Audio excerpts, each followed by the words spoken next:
আর কয়বার বলতে হবে তোমাদেরকে ভাই, আর কয়বার বলতে হবে? Never score first goal against Real Madrid. ওহো, what a match man, what a match. মানে কি বলবো, এই ম্যাচ নিয়ে যদি আমি কথা বলতে হয়, এই ম্যাচ নিয়ে আমি একটা বই লিখতে পারবো। ঠিক আছে, আজকের ম্যাচে আচ্ছা just tell me one thing. আমি কথা শুরু করার আগে আমি একটা কথা দিয়ে শুরু করি। Really man, is it foul? এটা পেনাল্টি কেমনে সম্ভব? জাস্ট আমার পর এটা কেমনে পেনাল্টি সম্ভব? যদি আপনি এটারে ফাউল ধরেনও, তাহলে এটা বক্সের বাইরে, তো এটা কেমনে পেনাল্টি ইনসাইডে হয়? আপনি যদি, এটা তো পেনাল্টি হওয়ার কথা নেই, ইভেন এটা ফাউল হওয়ার কথা না। তাহলে যেভাবে যে ফাউলটা হয়েছে এটা ফাউল হয় না। ঠিক আছে, আর এতগুলা মিস করছে এমবাপ্পে, ভিনিসিয়াসে, মানে এত ইজি ইজি গোলগুলা মিস করছে। তার উপরে বেলিংহামের লাস্ট একটা ফাউল ধরে নেয়। মানে আগে মানুষ কি বলতো যে রিয়াল মাদ্রিদ নাকি রেফারি কিনা, এরপরে 15টা ইউসিএল এর মালিক, এরপর লা লিগা এতগুলা জিতে, এত ট্রফি জিতে, কারণ রিয়াল মাদ্রিদে এই এটাকে কি বলে, রেফারি কিনে রাখছে। এখন মানে রিয়াল মাদ্রিদের মনে হয় রেফারিরা গন এই না, রিয়াল মাদ্রিদ খেলতেছে, রিয়াল মাদ্রিদের ফেভারে কোনো একটা ডিসিশনে আসে না। যদি বলেন লা লিগা সেম কন্ডিশন, 2-3টা পেনাল্টি দিছে রিয়াল মাদ্রিদের এগেইনস্টে, মানে এগুলো পেনাল্টি না, পেনাল্টি তো হয় না, ফাউলও হয় না এগুলা। মানে এরপরে চ্যাম্পিয়ন্স লিগে এখন শুরু হয়েছে এটা। মানে কি আর কমু, ভিনিসিয়াস ওয়াজ আউট ক্লাস। মানে রিয়াল মাদ্রিদের উপর তুমি ভরসা রাখতে হবে ম্যাচের শেষ হওয়ার মানে আরো 10 মিনিট পর পর্যন্ত। মানে Real Madrid can come back any time. মানে কেউ এক্সপেক্ট করে নাই। মানে ম্যানচেস্টার সিটি খুব ভালো খেলতেছে, এগুলা হাস্যকর। রিয়াল মাদ্রিদ নাকি জিতলে তার আন্ডা বেসা দিব বা কাইটা ফেলবো, মানে হোয়াট এভার ইট ইজ।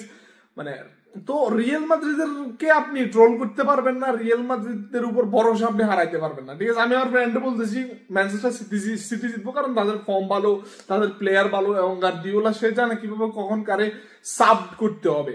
ঠিক আছে, কোন সময় কোন প্লেয়ারটাকে উঠে কোন প্লেয়ারটাকে সে নামাইতে হবে সে জানে। Carlo Ancelotti also knows, but Carlo আনচেলত্তির কাছে প্লেয়ার নাই।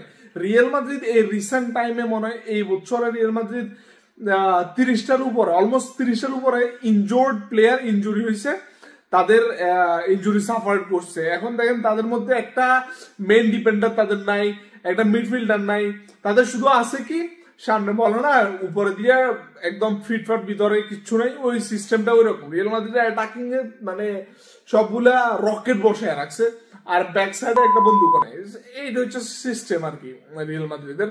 তো রিয়াল মাদ্রিদ এই টিম নিয়ে রিয়াল মাদ্রিদ দিচ্ছে, আই হ্যাভেন্ট এক্সপেক্টেড দিস। ওয়াল্লাহ আমি এটা এক্সপেক্ট করি নাই রিয়াল মাদ্রিদ এই ম্যাচটা জিততে পারবো। নেক্সট ম্যাচ বার্নাবিউতে তোমার আমি সাদে না, সাত বন্ধ করে তোমাকে খেলে দেবো, no tension for that. Real Madrid এটাই চাইছে, হয়তোবা আজকের ম্যাচে তারা ড্র করুক বা ম্যাচটা জিতে আসুক। ঠিক আছে, এটাই রিয়াল মাদ্রিদ আমি যতটুকু বুঝি আর কি। So anyways I am so happy for that. মানে ম্যানচেস্টার সিটির সাথে জিতছে। এই সিজনে রিয়াল মাদ্রিদ একটা বড় টিমের সাথে ম্যাচ জিততে পারেনি। লিভারপুল বলেন, সেখানে বার্সেলোনা বলেন, যেটাই বলেন, তারা আপনি বলতে পারেন যে তারা লা লিগার টপে আছে, তারা ওই যে ওই রকমের প্লেয়ার দলের সাথে খেলা লা লিগার টপে আছে। বাট কোনো একটা ভালো বড় টিমের সাথে তারা এই সিজনে জিততে পারে না। আপনি অনেকগুলো কারণ দেখাইতে পারবেন যে এটা নাই, সেটা নাই, ওটা নাই, বাট তারা জিততে পারে না, তাদের ফর্ম ভালো নাই, এই কারণে তারা ভালো খেলতেছিল না। ইভেন রিয়াল মাদ্রিদ ফ্যান আমি হয়েও আমি এক্সপেক্ট করি নাই রিয়াল মাদ্রিদ আজকে জিতবে। But I am so happy Real Madrid জিতবো। Hope for the best, second লিগও আমরাই জিতবো, বার্নাবিউতে 7 বন্ধ করে খেলে দেওয়া।